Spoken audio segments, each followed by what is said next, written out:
Alright, Smackdown kicked off this week from the University of South Carolina in Columbia. And we get an appearance by one ADR himself, and he talking about what he did to Sheamus on Monday Night Raw, and finally calls out Sheamus, and then you got Ricardo Rodriguez dressed up like Sheamus. And basically just more or less talking shit about him, and then the real Sheamus comes down to the ring, and he ends up getting attacked by both ADR and Ricardo Rodriguez, and finally Teddy Long comes out to the ramp area because the Funk Man himself, Johnny Ace, put Teddy Long in charge tonight. He's still got the big hello, my name is Teddy sign on his suit jacket, but it almost sounded like a Teddy Long led show, because he made 2 matches for the night. Main event will be Kane against Sheamus, and then ADR is gonna go up against the Great Khali, which is coming up next. And as I said, you got Alberto Del Rio against the Great Khali.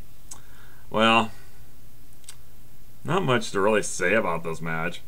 Match only lasts about 3-4 minutes. ADR wins clean with the cross arm breaker, and that's pretty much it after Ricardo caused a distraction to Khali after he was starting to build a little momentum, and that's about it. ADR wins. Then you get a backstage segment with Brodus Clay and the Funkadactyls coming into Teddy Long's office, and you learn 2 things out of this. Number 1, Johnny Ace is trying to protect Brodus Clay from the Big Show, or vice versa, Big Show from Brodus Clay, whatever, however you want to call it. But so he's no longer a member of the Raw roster. Excuse me. But now he's a full-time member of the Smackdown roster. So, with that being said, his first match as a permanent member of Smackdown was against Derek Bateman. He did look like King Hippo 2.0 in this match, let me tell you. He looked like the Brodus Clay old in this match. Match lasted about a minute, and Derek Bateman gets squashed big time, and that's about all there is to this match. Then next, you got Sin Cara against Drew McIntyre. No entrance for Drew. God, this really sucks. Sin Cara wins clean. God, it was another short and sweet match, but McIntyre really deserves better, I think. I don't know what you out there think, but I really think Drew McIntyre deserves better than what he's getting. I mean, it's pretty bad when you're getting no entrance music against Sin Cara. I'm sorry. Oh boy. Oh, we get our requisite Ryback squash. This time it's from 2 guys that were billed from Clemson, South Carolina, which is funny because we were in Columbia, South Carolina. Clemson's arch rival, University of South Carolina. 2 jobbers named Tony Otis and Kevin Mahoney. Well, get a little nursery rhyme. Mirror, mirror on the wall. Tony and Kevin took a really big fall because Ryback squashed the hell out of them. Wow. Alright, then you got the 1-hour main event segment, which is supposed to have been the return of the Peep Show with Christian and his special guest Cody Rhodes, but Cody Rhodes ends up coming to the ring first and brings up a bunch of good points about how before Christian was injured, Christian didn't give a crap about the fans and this, that, and the other thing, you know.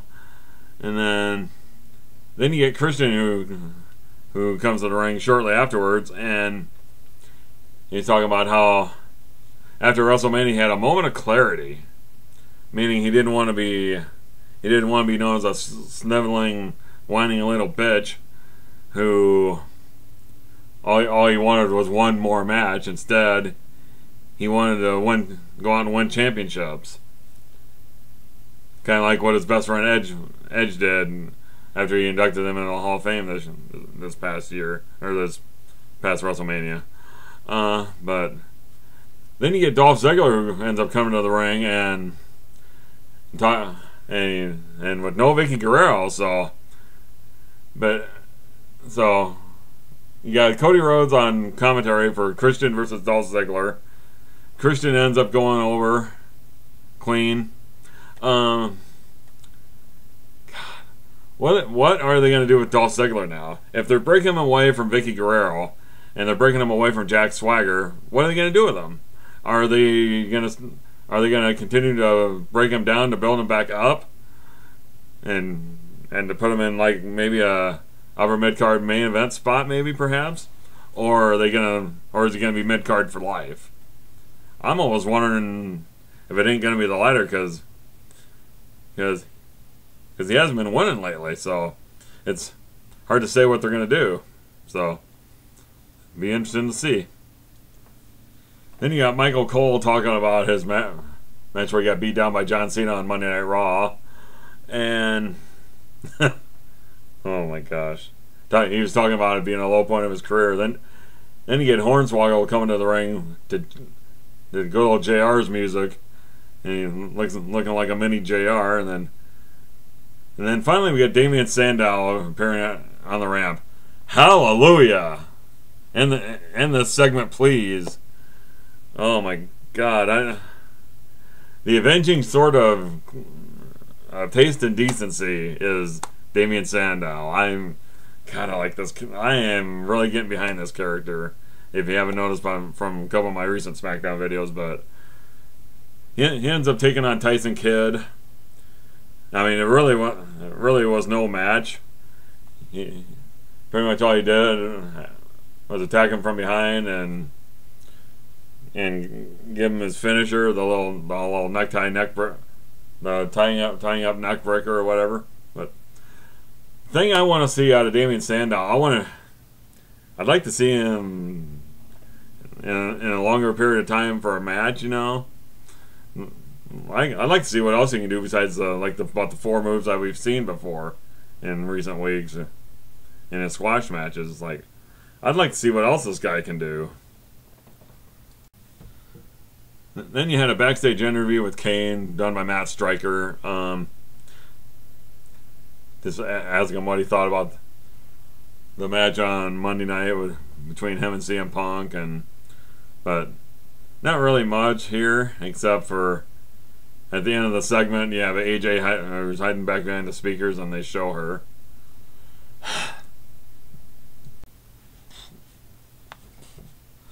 That's right. It's Antonio Cesaro making his return to SmackDown, as it were, against one half of the Uso brothers, Jimmy Uso. Well, evidently Jimmy Uso didn't deserve to get his entrance music, so anyway, Teddy Long had to introduce them per John Laurinaitis, and Cesaro ends up winning with the like a cradle pedigree or of some sorts. It's almost half of a Triple H move, and it's almost half of a cradle pile driver by Jerry Lynn. Well, Cesaro deserves to be pushed way up, and sorry, Schleg Daddy, no Samoa Love dance for you tonight, brother. Okay, then you got the main event between Sheamus against Kane.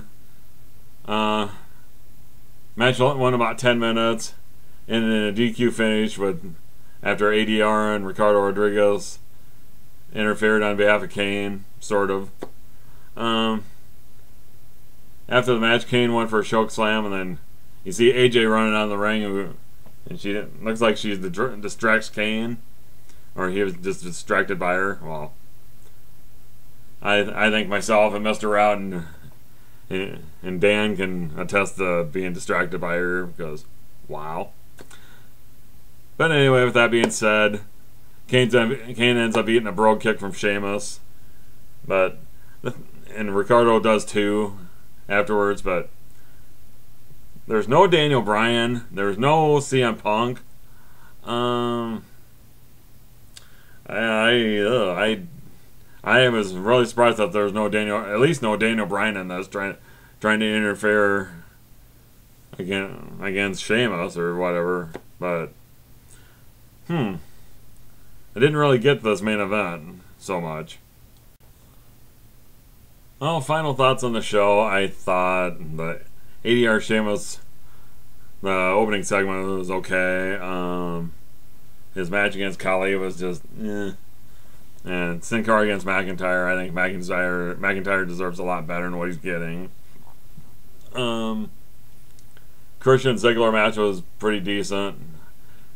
I think WWE really needs to figure out what they're going to do with Ziggler. If they're going to break him off from Vicky Guerrero and Jack Swagger, are they just going to break him down to build him back up? Or is he going to be stuck in the mid-card all his life? Brodus Clay showing a mean streak, that was good. And the Cody Rhodes against Christian rematch for No Way Out. Damian Sandow, what more can you say about him that I haven't already said? Antonio Cesaro, same thing. I think he's going to be a major player in soon. Then the Sheamus Kane match, I didn't really get the finish of it because you had no Daniel Bryan and no CM Punk, although ADR and Rodriguez got involved. Other than that, it wasn't really that much better than Raw this week, and that's not saying a lot. But anyway, let me know what you thought down below. I'm Marvelous Mark, signing off for now. Goodbye.